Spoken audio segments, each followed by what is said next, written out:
오늘 보신 말씀은 사무엘상 12장 말씀인데요. 이 12장 19절에서 25절 말씀을 통해 헌신의 의미를 통하여 다시 한번 하나님만 섬기기 원했던 그 마음을 다시 한번 되돌아보기 원합니다. 제 목이 왜 이렇게 갈라졌는지는 저도 잘 모르겠습니다. 근데 어제 목이 안 나왔는데 오늘 아침에 기적과 같이 목이 트였습니다. 이것 다 주님의 은혜인 줄 믿습니다. 당시 이스라엘 백성은 왕을 요구하면서 하나님과의 관계에서 중요한 전환점을 맞이하려고 했습니다.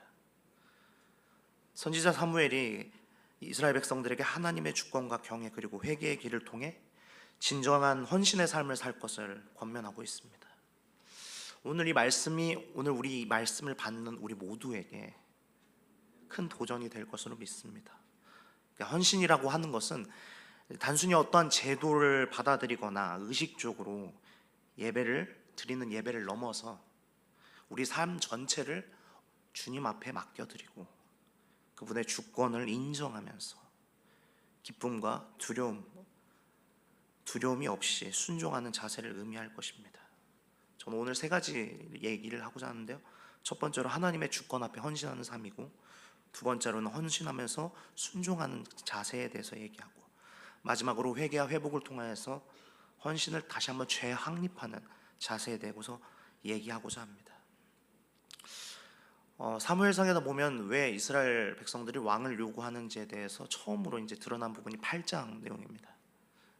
8장에 기록된 바에 의하면 이스라엘 백성이 자신들을 다른 민족과 다르게 만드는 하나님의 직접적인 통치 대신에 사람의 통치를 원했다라고 나옵니다. 그 이유는 이제 성경학자들이 나열한 것과 그리고 제가 알아본 거에는 크게 네 가지가 있더군요. 첫 번째로 타 민족과의 동질감을 추구했다라고 나옵니다. 백성들도 다른 민족들처럼 자신들도 왕 아래에 있기를 원했다라고 했습니다. 주변의 여러 나라들이 인격적인 왕의 지도를 같이 하고 있는데 자신도 그들과 같이 조직적으로 명확한 리더십을 갖고 싶었다라는 의견이 있었다라고 했습니다. 두 번째로 안전과 전쟁을 대비하기 위해서 왕이 필요하다라고 했습니다. 당시 이스라엘은 외적인 위협에 시달리고 있었는데요. 강력한 군사 지도자가 필요하다라는 것이 그들의 생각이었습니다. 강력한 지도자가 있으면 안전과 보호를 가져다 줄 것으로 생각했기 때문이죠. 그리고 세 번째로는 행정적이고 정치적인 필요가 있었습니다. 하나님보다 개인이 왕이 된다면 국가 운영과 법 집행이 보다 효율적으로 이루어질 것이다, 체계적으로 이루어지고 신속하게 될 것이다 라는 믿음이 있었습니다.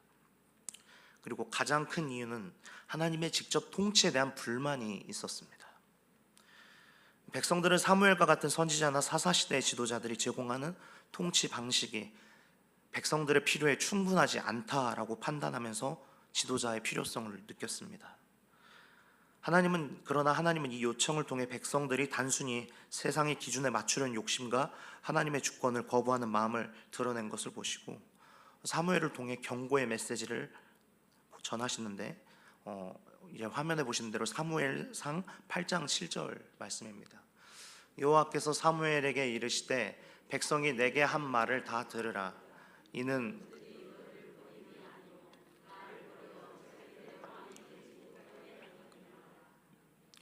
이 구절은 백성이 왕을 요구한 것이 단순히 사무엘을 버린 문제가 아니라 근본적으로 하나님을 떠났다고 하는 것을 분명히 했습니다. 그들의 선택이 굉장히 인간적이었다는 것을 나타내고 있습니다. 그렇다면 오늘 본문으로 넘어와서 사무엘상 12장 내용에 사무엘은 이스라엘 백성에게 왕을 세우는 선택의 때 하나님의 주권을 분명히 하고 있습니다. 백성이 왕을 요구한 것은 결국 인간의 권세에 의존하는 태도였음을 지적하면서 사무엘은 여호와를 버리고 왕을 구하였다라고 백성들을 책망하고 있습니다. 히브리어 단어로 멜레크라는 단어가 있습니다. 왕을 의미하는데 이는 단순한 정치적 권위의 이상의 의미를 내포합니다. 이스라엘 백성들에게 하나님은 삶의 주권자셨고 오늘 우리의 삶을 보더라도 하나님은 우리 삶의 주권자이십니다. 우리가 온전히 그분께 헌신할 때 비로소 진정한 축복과 올바른 질서가 이루어진다는 사실을 상징하고 있습니다.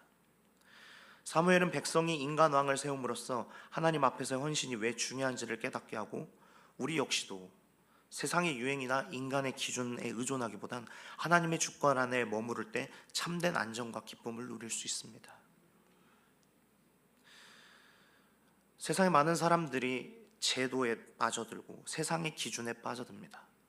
그 말은 무엇이냐면 하나님의 물을 스스로 빼고 있다라는 표현인지도 모르겠습니다. 그 말은 다시 한번 의미하면 하나님의 주권을 잊어버렸다라는 말로 치환해서 얘기할 수 있을 것입니다. 그러나 헌신의 삶은 무엇이냐라고 했을 때 우리 자신을 하나님을 우리의 왕으로 모시고 그분의 뜻에 순종할 때 비로소 시작된다라는 것을 기억해야 할 것입니다. 이번 저희는 중고등부 예배를 통해서 제가 하나 전했던 내용이 있습니다. 여러분들에게도 해당되는 말이죠. 과연 여러분은 핸드폰을 얼마만큼 소중히 여기고 계십니까? 아침에 일어날 때 무엇을 먼저 열어보십니까? 자기 전에 무엇과 마지막으로 커뮤니케이션과 교감을 하면서 주무십니까? 물론 저도 예외는 아닙니다. 혼자 살기 때문에 잠이 안 올 때는 핸드폰을 켜고 잡니다. 그럼 여러분들은 어떠십니까? 성경책을 가까이 하는 시간보다는 지금의 세대는 핸드폰과 더 유익한 세대라고 생각합니다.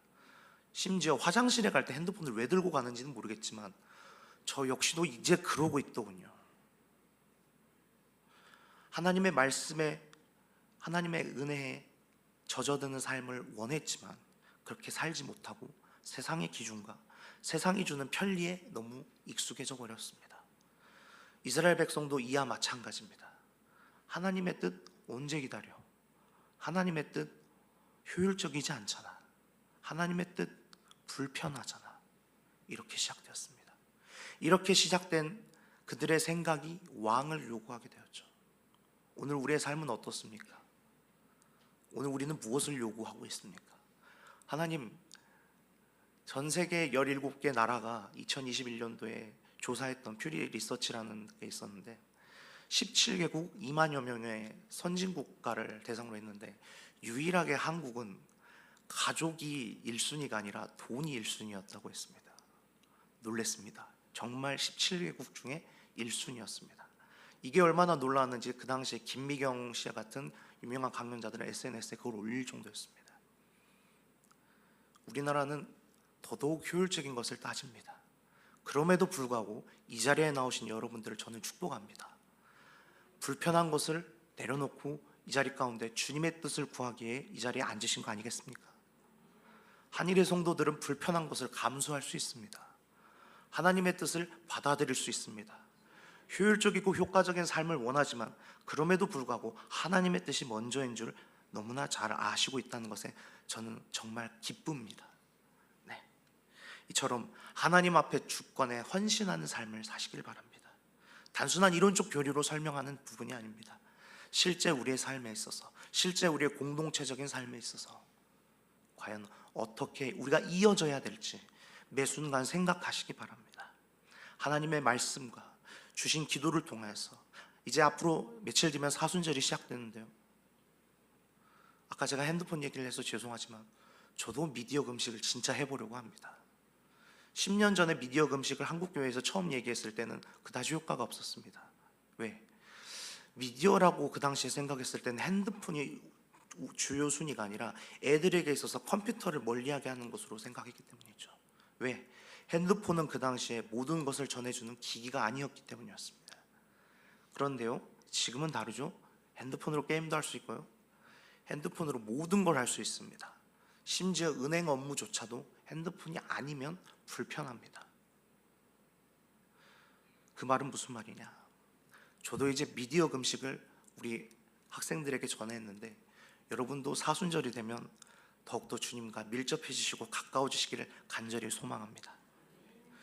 두 번째로 하나님을 경외하며 순종하는 결단적 자세에 대해서 얘기해보자 하죠. 12장 23절 24절에 이렇게 나옵니다. 나는 너희를 위하여 기도하기를 쉬는 죄를 여호와 앞에 결단코 범하지 아니하고 선하고 의로운 길을 너희에게 가르칠 것인지 너희는 여호와께서 너희를 위하여 행하신 그 큰 일을 생각하여 오직 그를 경외하며 너희의 마음을 다하여 진실이 섬기라라고 나옵니다. 여호와를 경외하고 그를 섬기라. 이 두 절의 내용은 사실 그렇습니다. 강력한 권면입니다. 그냥 그랬으면 좋겠어가 아닙니다. 그래라, 반드시 그렇게 해야 라는 강한 의지가 담겨져 있죠. 이 말씀은 헌신이 단순한 외적 예식이나 의례에 그치는 것이 아니라 우리 내면 깊숙이 자리 잡은 두려움, 경외심에서 비롯된 진실한 순종임을 강조하고 있습니다. 제가 히브리어 단어를 잘 모르지만 그래도 이 단어는 중요한 것 같아서 말씀드리면, 히브리어 단어 이라라고 하는 단어가 있는데 경외 또는 두려움을 요구합니다. 영어로는 fear라는 표현이 있죠. 이는 우리가 하나님 앞에서 가져야 할 겸손과 존경, 그리고 그분의 위대하심을 인식하는 마음을 나타냅니다. 진정한 헌신이 무엇이냐라고 물어봤을 때 하나님께서 지니신 무한한 위대하심과 그분의 선하심을 깨닫고 그분의 말씀에 따라 내면 깊은 변화가 일어나야만 이루어지는 것입니다. 이러한 경외심은 단순히 두려움으로 인한 억압이 아니라 사랑과 존경에서 우러나오는 기꺼운 순종으로 바꿔질 것입니다. 그리고 표현될 것입니다. 하나님을 경외하는 마음이 있을 때 우리의 생각과 행동은 자연스럽게 하나님의 뜻에 맞춰지게 될 것이고, 그 결과로 우리 삶에 평안과 축복이 임할 것을 믿습니다. 우리가 너무나 잘 아는 말씀인데요, 여호수아 24장 14절 말씀입니다. 그러므로 이제는 여호와를 경외하며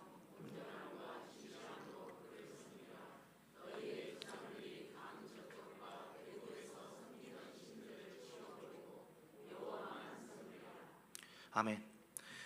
여호수아 24장 말씀에 보면 가장 강력한 권고로 나옵니다. 하나님과의 관계에서 온전한 헌신과 자발적인 선택의 중요성을 강조하지만 모든 신앙인에게 있어서 신학적 결단이 필요하다라는 부분을 나타나게 합니다. 그래서 24장 뒤를 보면 16절에 이렇게 나오죠. 우리가 결단코 여호와를 버리고 다른 신들을 섬기기를 하지 아니하오리라고 나옵니다. 신학적 결단이 있어야 변화가 생깁니다. 여호수아서와 이 사무엘서를 비교해서 보면 참 재밌는 내용입니다. 비슷한 내용일 수도 있겠죠. 이 여호수아는 이스라엘 가나안에서 새로운 삶을 시작하기 전에 하나님을 섬길 것을 요구했고요, 오늘 말씀은 이스라엘이 왕정 체제로 들어서는 순간 하나님을 떠나지 말 것을 요구하죠. 하나님을 섬기는 것은 한 번의 결단이 아니라 지속적인 순종이 필요합니다. 그리고 지속적인 헌신이 필요합니다. 많은 젊은 친구들에게 물어보면 세상이 좋냐 교회의 길이 좋냐라고 물어보면 예전 같으면 애들이 고민하면서 대답하는 척이라도 했습니다. 그래도 교회가 좋죠. 근데 요즘 애들을 물어보면 MZ세대는 대답을 안 합니다.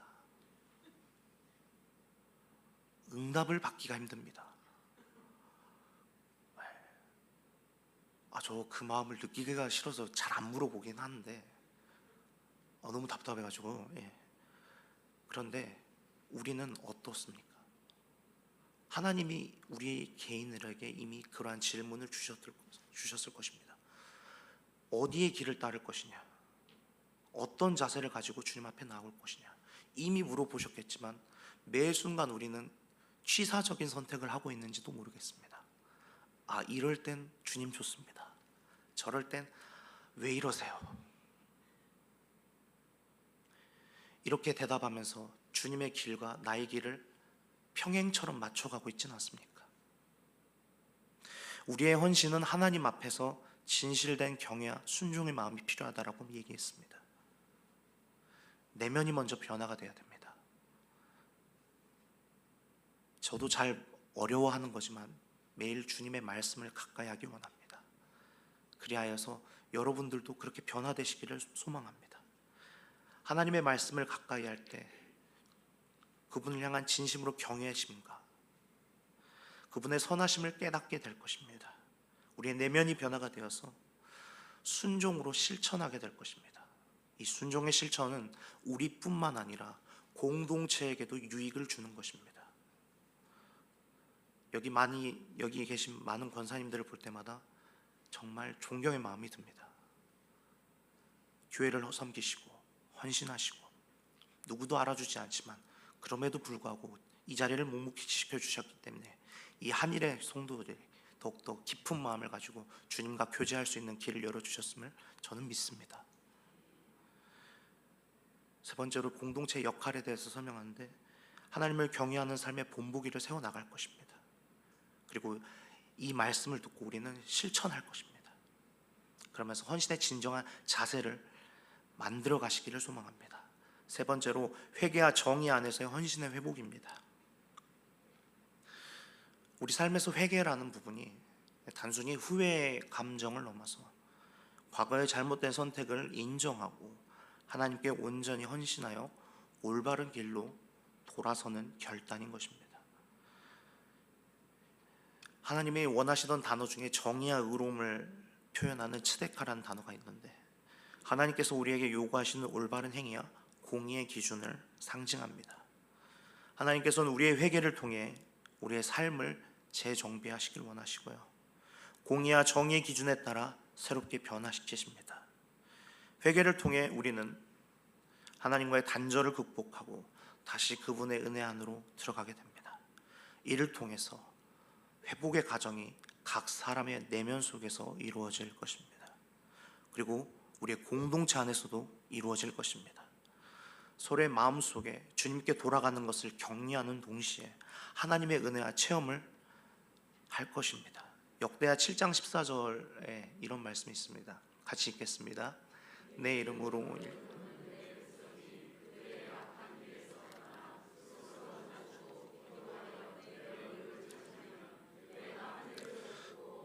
그 죄를 사하고 그들의 땅을 고치리라. 많은 사람들이 시대가 지나가면 지나갈수록 잘못을 인정하기가 쉽지 않은 세대가 되었습니다. 왜? 요즘 보면 어린아이들만 봐도 어린아이들이 어른들의 고울이지 않습니까? 어린아이들이 잘못을 쉽게 인정하는 세대가 아닙니다. 이제 옛날처럼 도덕적으로 키워지는 세대가 아니기 때문이죠. 그 말은 무슨 말이냐? 시대가 흘러갈수록 점점 사회가 악해져 간다는 부분을 보게 됩니다. 잘못을 했으면 오히려 이제 언성을 높이는 시대가 됐습니다. 미디어가 그것을 보여주고 자극하고 사람들을 이렇게 하면 되는구나 라고 오히려 학습하는 시대가 되었습니다. 그러나 우리는 그리스도인입니다. 우리가 잘못하고 우리가 실수했다면 용서를 구할 용기가 있어야 됩니다. 그런 결단을 통해서 우리는 세상 사람들과 다르다는 것을 보여줄 수 있는 자신감 또한 필요합니다. 그런데 우리는 하나님께 어떠한 사람, 어떠한 자녀로 살아가고 있습니까? 하나님께 잘못했으면 하나님 잘못했어요, 이렇게 그냥 넘어갑니까? 아니면 정말로 주님 잘 용서해 주십시오라는 진정한 표현이 우러져 나옵니까?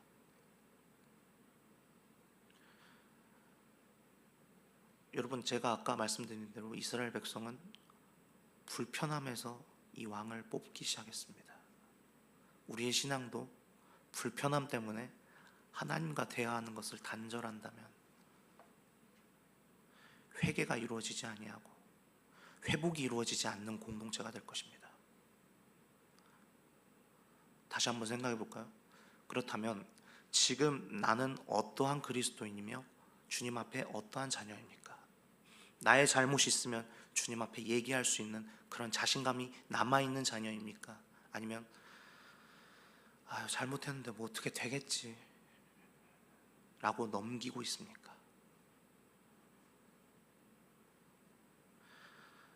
마음의 변화, 새로운 결단이 그럴수록 필요합니다. 회개 후에는 하나님의 츠데카, 정의와 의로움에 따라 우리의 삶을 재정비해야 합니다. 이를 통해 하나님께 온전히 헌신한 삶으로 나아갈 수 있기 때문입니다. 과거의 잘못을 깨닫고 새롭게 시작하는 기회가 있어야만 헌신의 진정한 태도가 확립이 되는 것입니다. 공동체 안에서 서로 회개와 회복을 위해서 기도하며 하나님의 은혜 안에서 새로운 시작을 품고 나아가야만 더 밝은 내일이 있습니다.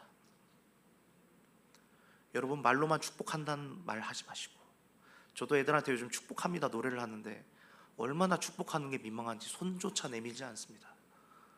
2달 동안 축복의 노래를 하는데 저만 부르는 것 같아서 너무 힘들 때가 있습니다. 하지만 여러분, 다시 한번 돌아볼까요? 내가 애들을 그렇게 축복해 본 적이 있을까? 내가 집에서, 내가 장소에서 우리 애들에게 나는 고함만 치는 어른이지 않았을까? 다시 한번 돌아보시기 바랍니다. 더욱더 미래 세대를 생각하시고 앞으로 더욱더 이 한일의 교회에서 더욱더 지역과 사회를 품고 나아가는 일꾼이 성장되기를 원하신다면 다시 한번 우리의 마음을 내려놓고 공동체를 위해서 축복하는 말을 진심으로 해보시는 건 어떻습니까? 이와 더불어서 지속적으로 나 자신의 신앙을 점검하시기 원합니다. 회개는 단 한 번으로 끝나는 것이 아닙니다. 지속적인 자기 점검이 있어야만 진정으로 닦아지는 사람이 됩니다. 매일 기도와 말씀 묵상 통해 우리의 삶을 돌아보고 하나님의 기준에 맞춰서 내가 그렇게 행동하고 있는지를 돌아보시기 바랍니다. 여호수아 24장 15절에 이렇게 나옵니다. 너희가 섬길 자를 오늘 택하라. 오직 나와 내 집은 여호와를 섬기겠노라. 이러한 고백처럼 나 여호와를 섬길 거야 라고 말만 하지 마시고 우리 속에 숨겨진 것을 행동으로 드러내 보이고 표현할 때 여러분의 삶들이 변화되어지고 우리의 미래 세대들의 삶들이 변해지고 이 하늘을 이루는 기둥이 더욱더 단단해질 것입니다. 그렇게 믿으시는 분만 아멘 하시기 바랍니다. 여러분, 오늘 회개와 정의 안에서 헌신의 회복은 우리 각자의 삶을 다시 온전히 하나님께 맡기는 과정임을 다시 한번 느끼시기 바랍니다. 사무엘상 12장 19절에서 25절 말씀을 통해 헌신의 세 가지 측면을 다시 한번 나누어 봤습니다. 하나님이 진정한 우리의 왕이십니다. 우리가 세상의 권세보다 하나님 앞에 헌신할 때 참된 축복이 있습니다. 하나님을 경외하며 순종한 헌신은 우리에게 평안과 축복을 가다주며 하나님의 뜻을 따르는 삶의 기초가 될 것입니다. 회개의 정의의 길로 들어설 때 그리고 돌아서면서 헌신을 재확립할 때 하나님께서 우리 자신뿐만 아니라 우리 주변도 회복시키실 것을 믿으시기 바랍니다. 제가 이 한 사람의 이야기를 하고 설교를 마무리하고자 합니다. 매일의 삶 속에서 하나님께 순종하기 원했던 한 사람의 이야기를 한번 나누고자 하는데요. 데이비드 리빙스턴 선교사가 자신이 죽기 1년 전에 생일에 남겼던 글입니다. 이게 원문이 영어니까 제가 영어로 먼저 띄워드리겠습니다. 1872년 3월 19일 날 그가 생일에 쓴 내용입니다. 네, 너무 단어가 어려우니까 위에 한 줄만 읽겠습니다. My Jesus, my King, my life, my all. 나의 예수, 나의 왕, 나의 삶, 나의 모든 것. 근데 그 뒤에 말이요. 다시 한번 내 온 존재를 주님께 헌신합니다. 나를 받아주시고 은혜로우신 아버지시여, 이 한 해가 지나가기 전에 내가 내 과업을 마칠 수 있도록 허락해 주옵소서. 예수님의 이름으로 간구합니다. 아멘. 그리고 마지막에 한 줄 남깁니다. 그대로 이루어지기를. 하나님 앞에 매일 순종하면서 헌신하는 삶은 어렵습니다. 그것을 요구하지만 우리가 그렇게 살기가 쉽지 않습니다. 하지만 우리 모두가 하나님의 사랑과 은혜로 새롭게 변화되어 헌신하는 자로서 세상에 그리스도의 빛을 증거하는 귀한 주님의 자녀들이 되어지기를 간절히 소망합니다. 이 말씀을 마음에 새기고 살아가기를 기도합니다. 기도하시겠습니다.